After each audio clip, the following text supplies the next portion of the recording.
laid out the flooring. Notice how we staggered it so the seams don't fit on the same line. Make sure everything gets leveled up real good at this point. We've nailed everything together. They're all attached to the rails underneath. We're both using brackets and we're screwing them down.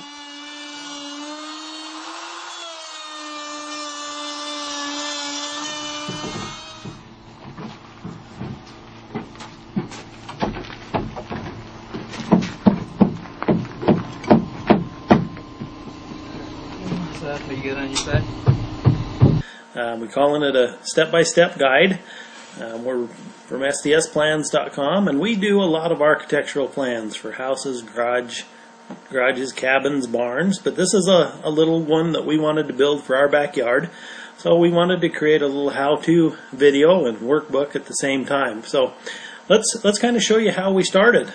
What we did first of all is we went and we looked all over the internet, and what we decided to do is we found this little picture of this shed out there, and we thought, you know what, that's real cute. Let's go ahead and build this one. So what I did is first of all I drew up the plans. That's what I do. And so this is kind of the rendering of what we created. This is the building that we're going to produce, and so I did a set of drawings. Now these drawings, they're available on our website, sdsplans.com, or Garden Shed Plans.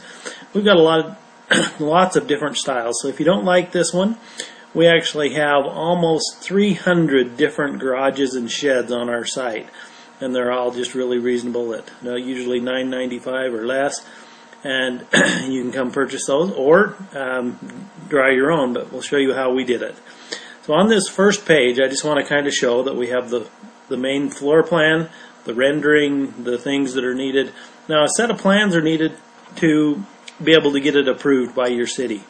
Now this one right here is a 10 by 14, so it's 140 square feet. Now in my code or my zoning area, you can build a building up to 200 square feet, and you don't have to have a building permit. So that's one of the things I'm lucky here. In your city it might be different, so you want to check with your building department and see if you're going to need a set of plans, if you're going to build it yourself, or if you have someone else build it. It probably or might need a building permit, so check into that. Make sure you follow those rules.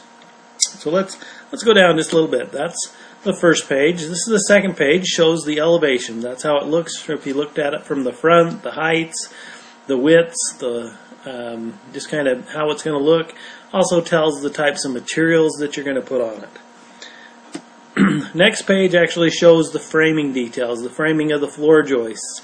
Now I put whether it was going to be on skids or whether it was going to be a foundation. Now on ours, we're going to build it on a set of skids so that we can move it if we need to. Next page actually has the detail work on the framing and the sizes of the materials that you're going to use, the layout of the rafters, or the trusses if you use trusses. Now here's just kind of a generic page. It talks about some of the details that are needed for building. A default cross-section of a garage, what a shear panel wall is, things like that as you build or as a contractor would need to know some of those details, or your city if you have to have that building permit done. The next page is the material list. It shows all the materials you're going to need. So this is kind of where we started. Had the plans all ready to go, decided we had a free Saturday, so we started out early at Home Depot. Went to Home Depot, picked up all the wood. So what we have is basically on the bottom of this cart, we had the flooring, the sheathing for the roofing, and in there too is the